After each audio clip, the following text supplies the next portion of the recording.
It's Seth. It's time for another 5 questions with Seth. This time it's Penance Unredeemable edition.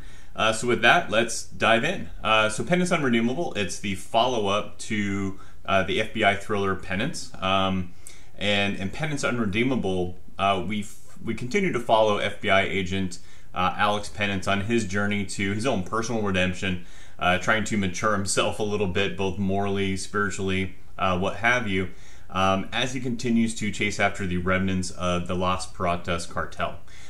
In Penance Unredeemable, he's again teamed up with Annie Hunt, the assistant district attorney in Sawyer, Mississippi, and together they're after the cartel, but most importantly, to rescue a group of missing girls that's assumed to be captured by the cartel.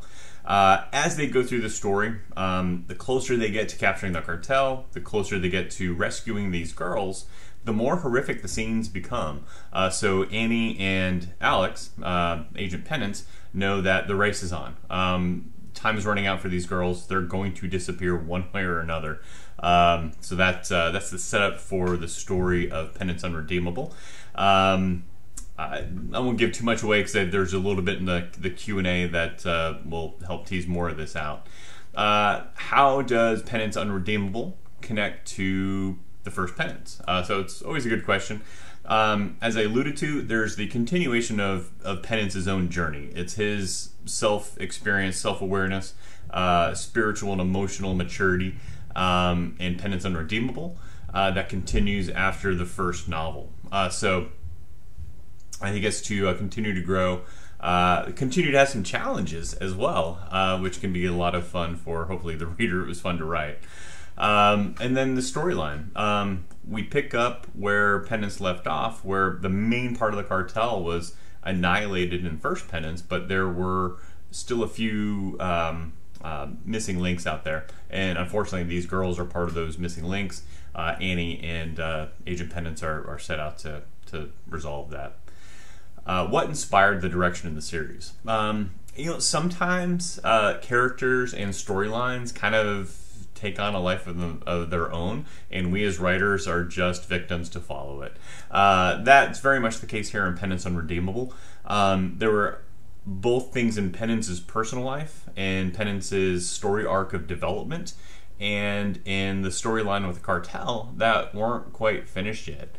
So I wanted to continue that. I try to get some resolution on those things while he had a few other wrinkles that he had to deal with in the next book. Third question, what influence does geography have on the stories, and why did I choose those specific locations? A great question.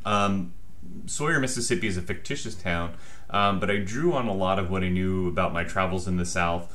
Certainly multiple visits to New Orleans, where there's this whole different flavor. In Mississippi, it's obviously very kind of a rural country, woods type vibe to it, and it was the perfect setting for MIT scholar, prim and proper, had his tie on all the time, Alex Penance, to have to chase bad guys through the muck and mud of the swamplands. It's just a nice dichotomy. And then the different culture and experiences that he has, where he went there and he really wanted to hate these people, but they're so doggone nice that the whole Southern charm thing really started to chip away at him. All those are really important. And then just wonderful setting when they're really going after the bad guys, to be able to go through these swamplands, find these old hunting cabins or wherever it happens to be, go down to New Orleans on certain escapades. It just makes a wonderful setting for a story and a lot of fun options for me to throw in and challenges for my my hopeful heroes to have to conquer. What's next in this series? Great question. At this exact moment, the Penance series is set up to be a trilogy. It's not to say that it can't live on and have additional components to it. In fact, the likelihood is it probably will. I'm just too in love with these characters to let them go. But at the moment, it's set up certainly as a trilogy. I'm actually in the process of writing book 3 now, and about a quarter way through that. It's called Penance Absolution. And what you'll see is at the end of Penance Absolution, this 3-story arc, there will be certain resolution that's been accomplished, either with the bad guys with the characters, what have you. And then we'll see what these guys have in store for me. Like I say, as a writer, I'm victim to the direction they want to take me. So we'll see as time goes on. As always, I always end up with a question from a fellow writer. How do you keep story and character arcs looping from book to book, series to series? I've actually countered this question on one of my previous Q&As, but it really makes sense here as we're in the midst of Penance Unredeemable, which is on the heels of Penance and at the forefront of Penance Absolution. It's a great question. So throughout each story, each book, each novel, you want arcs, you want character arcs, you want storyline arcs, you want character development, things that as a writer I want to see accomplished within those 350 to 400 pages.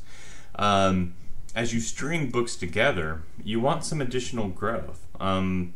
So the character arcs will leap over, and sometimes the story arcs will leap over. Certainly the relational arcs will, whether it's just a platonic friend, a co-worker, or a love interest. You'll get to see those grow over time.